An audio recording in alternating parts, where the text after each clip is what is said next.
आज भी कलयुग में हनुमान जी के वंशज जीवित हैं। त्रेता युग से लेकर आज तक वे गुप्त गुफाओं और अज्ञात स्थानों में छुपकर तपस्या कर रहे हैं। जय हनुमान, जय हनुमान। श्री राम के परम भक्त, शिव के अंश, सूर्यदेव के शिष्य, देवताओं से वरदान प्राप्त पवन पुत्र हनुमान, जो स्वयं चिरंजीवी हैं और कलयुग में भी उपस्थित हैं। ये सत्य तो हम सभी जानते हैं, लेकिन एक प्रश्न है जो बहुत कम लोग पूछते हैं। अगर हनुमान जी आज भी हैं, तो क्या उनका वंश भी आज जीवित हो सकता है? यहां बात किसी साधारण वानर जाति की नहीं है, बल्कि उस रहस्यमय वंश की है जिनकी रगों में हनुमान जी की शक्ति और भक्ति प्रवाहित होती है।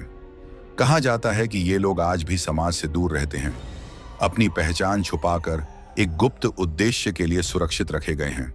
इस वीडियो को अंत तक देखिए, क्योंकि आगे जो रहस्य खुलेगा वह आपकी सोच को बदल सकता है।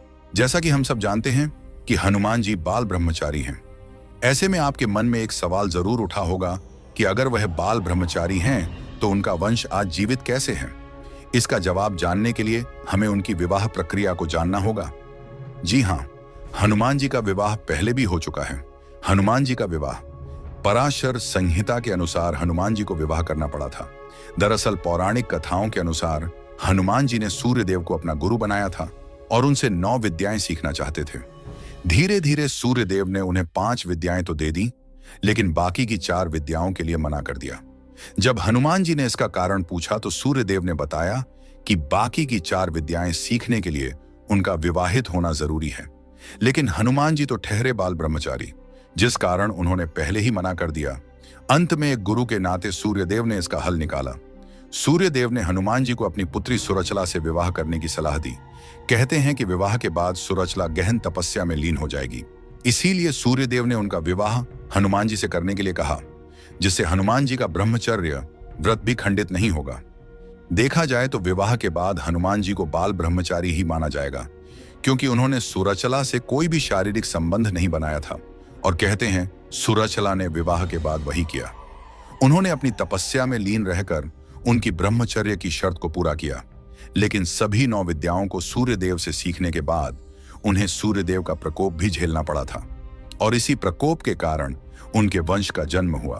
अपने ब्रह्मचर्य के पालन के लिए और विवाह के निराधार के कारण सूर्यदेव ने उन्हें एक श्राप दिया। परिस्थिति मालूम होते हुए भी हृदय को विचलित कर देव होने के उपरांत भी जिस विवाह का तूने तिरस्कार किया, उसका फल तुम्हें अवश्य मिलेगा। तुम जीवन भर बाल ब्रह्मचारी रहोगे, लेकिन फिर भी मेरे ज्ञान और देश के कारण तुम्हें एक बालक की प्राप्ति होगी। साथ ही जिस तरह मैंने एक गुरु की भांति तुम्हें ज्ञान दिया, तुम भी एक विशेष समुदाय को मेरे द्वारा दिया हुआ ज्ञान प्रदान करोगे, और तुम्हारे बाल ब्रह्मचारी होने के बाद भी वो तुम्हारा वंश माना जाएगा।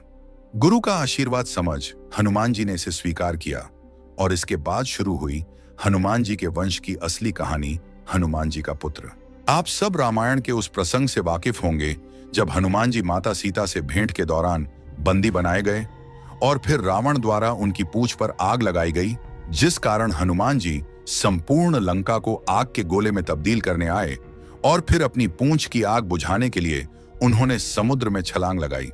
सूर्य के समान तेज के कारण उनके शरीर का तापमान बहुत अधिक हुआ और उनके पसीने की एक बूंद समुद्र में जा गिरी। कहते हैं उस बूंद को एक विशाल मकर ने निगल लिया, और ना चाहते हुए भी सूर्य के श्राप और हनुमान जी के कर्म फल के कारण उस पसीने की बूंद से मछली गर्भवती हुई। उसके पेट से हनुमान जी के समान दिखने वाला एक वानर बालक जन्मा, जिसका नाम था मकरध्वज। कहते हैं मछुआरों ने उस मछली को पकड़ा और पातालपुरी के राजा अहिरावण के सामने पेश किया। फिर अहिरावण ने मकरध्वज की अतुल्य शक्ति और तेज को पहचान कर उसे पातालपुरी का मुख्य द्वारपाल नियुक्त किया। बाद में जब हनुमान जी राम लक्ष्मण को बचाने पातालपुरी गए तो उनकी भेंट मकरध्वज से हुई। मकरध्वज ने उन्हें रोकना चाहा, उनसे युद्ध भी किया। जिसके बाद जब हनुमान जी को सच्चाई पता चली तो वह मकरध्वज को आशीर्वाद देकर आगे चले गए। इस प्रकार मकरध्वज का जन्म हनुमान जी के पसीने से एक दिव्य प्रक्रिया के माध्यम से हुआ, जो उनके ब्रह्मचर्य के प्रति निष्ठा का प्रतीक भी है, क्योंकि इसमें उनका कोई भी शारीरिक संबंध शामिल नहीं था, लेकिन था तो वह सूर्य का श्राप ही कहते हैं। मकरध्वज आज भी पाताल के राजा के रूप में विद्यमान है और आज भी जीवित अवस्था में है। यहां तक कि अमेरिका में मौजूद हड्रस में मंकी गॉड से जुड़ी मान्यताओं और प्राचीन अवशेष बरामद हुए हैं जो हनुमान जी के पुत्र मकरध्वज से मिलते जुलते हैं। खासकर थियोडोर मोड़े नामक खोजकर्ता द्वारा खोजी गई व्हाइट सिटी ऑफ गोल्ड, जहां माया सभ्यता के वानर रूप वाले देवताओं की मूर्तियां और मंदिर मिले हैं। लेकिन दोस्तों, आपको जानकर अब हैरानी होगी कि सिर्फ मकरध्वज ही हनुमान जी के असली वंशज नहीं हैं। इसके अलावा कुछ और लोग भी हैं जिन्हें हनुमान जी के वंशज के तौर पर जाना जाता है। हनुमान जी का वंशज कबीला।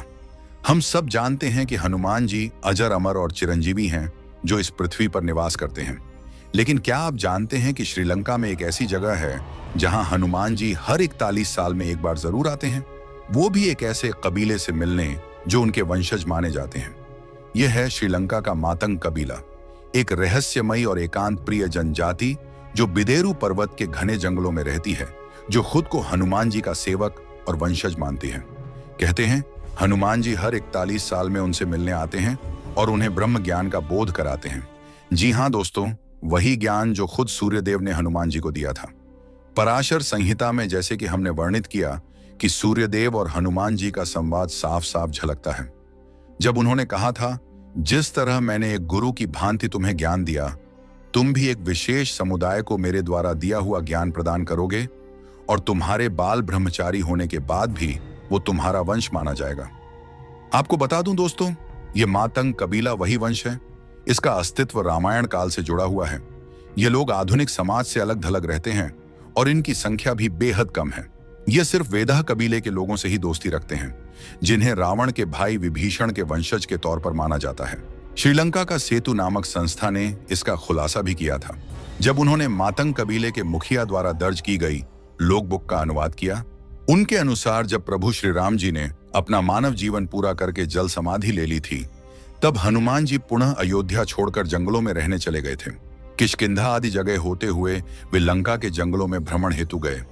उस वक्त वहां विभीषण का राज था। विभीषण को भी चिरंजीवी होने का वरदान प्राप्त था। हनुमान जी ने कुछ दिन श्रीलंका के जंगलों में गुजारे, जहां वे प्रभु श्री राम का ध्यान किया करते थे। उस दौरान पिदुरु पर्वत में रहने वाले कुछ मातंग आदिवासियों ने उनकी खूब सेवा की। उनकी सेवा से प्रसन्न होकर हनुमान जी ने उनको वचन दिया कि प्रत्येक 41 साल बाद में तुमसे मिलने आऊंगा। यही कारण है कि हनुमान जी आज भी इस वचन का पालन करते हैं। सेतु वेबसाइट का दावा है कि मातंगों के पास एक ऐसा रहस्यमय मंत्र है जिसका जाप करने से हनुमान जी सूक्ष्म रूप में प्रकट हो जाते हैं। वे आज भी जीवित हैं और हिमालय के जंगलों में रहते हैं। जंगलों से निकलकर वे भक्तों की सहायता करने मानव समाज में आते हैं, लेकिन किसी को दिखाई नहीं देते।